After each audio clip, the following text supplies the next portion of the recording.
जय हिंद एवरीवन। इस वीडियो में आपको एक सेल बायोलॉजी का एनडीए सीडीएस और सीपीएफ का ऐसा टॉपिक जिससे हर साल क्वेश्चन रिपीटेड आते हैं और बहुत ही इजी टॉपिक है, तो इस वीडियो को एंड तक देखिए, आपका पूरा कॉन्सेप्ट क्लियर हो जाएगा। फ्यूचर में भी इससे अगर कोई क्वेश्चन आता है तो आप इजीली सॉल्व कर पाएंगे, है ना।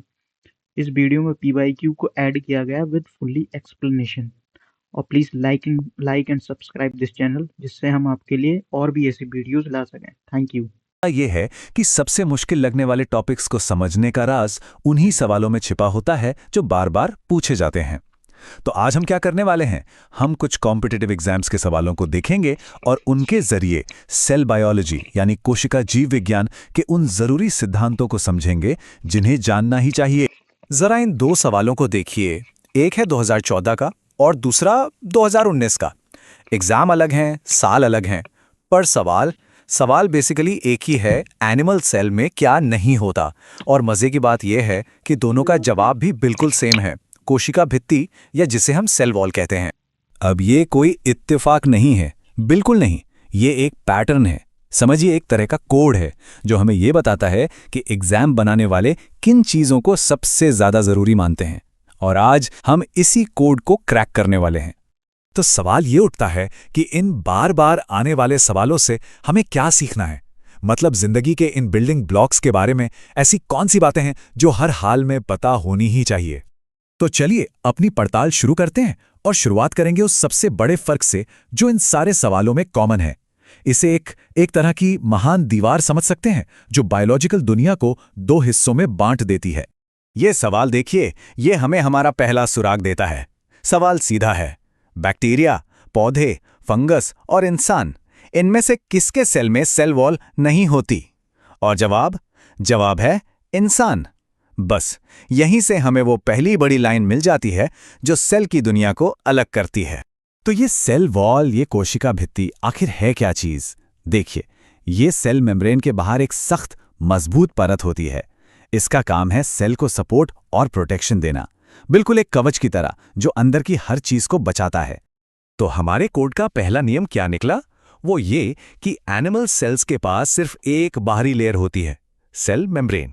लेकिन प्लांट सेल्स, उनके पास है डबल प्रोटेक्शन, अंदर सेल मेम्ब्रेन और उसके बाहर वो मजबूत सेल वॉल। अच्छा, तो अब हमें ये तो पता चल गया कि सेल वॉल है या नहीं, पर कहानी यहीं खत्म नहीं होती। हमारे कोड का अगला हिस्सा और भी दिलचस्प है। वो हमें बताता है कि सिर्फ दीवार का होना जरूरी नहीं है, वो दीवार बनी किस चीज से है ये भी उतना ही जरूरी है। अब ये सवाल देखिए, ये हमें एक लेवल और डीप ले जाता है। ये पूछ रहा है कि एक फंगस की सेल वॉल एक पौधे की सेल वॉल से अलग कैसे है। इसका सीधा सा मतलब ये हुआ कि अलग अलग जीवों की सेल वॉल अलग अलग मटेरियल से बनी होती है। तो कोड क्या है? पौधों की दीवार बनी है सेल्यूलोज से, फंगस की दीवार बनी है काइटिन से और बैक्टीरिया की दीवार बनी है पेप्टिडोग्लाइकन से। बस ये तीन नाम, इन्हें याद रखना इस कोड को क्रैक करने के लिए बहुत बहुत जरूरी है। ठीक है, तो हमने पौधों, फंगस और बैक्टीरिया की दीवारों की बात कर ली, पर एनिमल सेल्स का क्या, जिनके पास दीवार है ही नहीं? उन्हें प्रोटेक्शन और स्ट्रक्चर कैसे मिलता है? इसका जवाब छिपा है उनकी सेल मेम्ब्रेन में। और देखिए, ये सवाल हमें सीधा सेल मेम्ब्रेन के स्ट्रक्चर पर ले आता है। ये पूछ रहा है कि ये मेम्ब्रेन आखिर बनी किस चीज से है। तो चलिए कोड के इस हिस्से को भी सुलझा लेते हैं। तो एनिमल सेल की जो मेम्ब्रेन है वो किसी एक चीज से नहीं बनी, ये तीन चीजों का मिक्सचर है, फॉस्फोलिपिड्स, प्रोटीन्स और कोलेस्ट्रॉल। और यही मिक्सचर इसे एक बहुत ही खास प्रॉपर्टी देता है। और वो खास प्रॉपर्टी क्या है? फ्लेक्सिबिलिटी यानी लचीलापन। जैसा कि एक और सवाल में बताया गया है, ये सेल वॉल की तरह सख्त नहीं होती और इसी लचीलेपन की वजह से सेल बाहर की चीजों को निगल सकता है, एक प्रोसेस जिसे एंडोसाइटोसिस कहते हैं। एनिमल सेल्स के लिए ये एक बहुत ही जरूरी फंक्शन है। तो ठीक है, हमने अलग अलग सुरागों को एक एक करके डिकोड कर लिया है। अब वक्त है कि इन सारे टुकड़ों को एक साथ जोड़ा जाए और एक फाइनल क्लियर समरी बनाई जाए। ये टेबल, ये समझिए हमारा मास्टर कोड है। ये सब कुछ एक जगह पर ले आता है।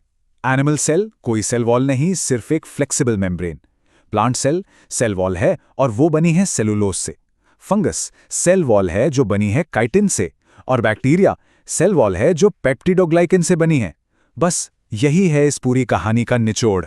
तो हमने ये तो समझ लिया कि इन सेल्स में क्या फर्क है। कोड हमने क्रैक कर लिया है। पर यहां एक और गहरा सवाल उठता है। एक ऐसा सवाल जो हमें सिर्फ फैक्ट्स रटने से आगे सोचने पर मजबूर करता है। तो हमने ये कोड तो क्रैक कर लिया कि इन सेल्स को क्या चीज अलग बनाती है। लेकिन जो बड़ा सवाल है वो ये है कि आखिर जिंदा रहने के लिए इन्होंने ये अलग-अलग तरीके क्यों अपनाए? एनिमल सेल्स को फ्लेक्सिबिलिटी की जरूरत क्यों पड़ी और प्लांट्स को सख्ती की? इसका जवाब खैर वो तो इवोल्यूशनरी बायोलॉजी की एक बहुत ही दिलचस्प और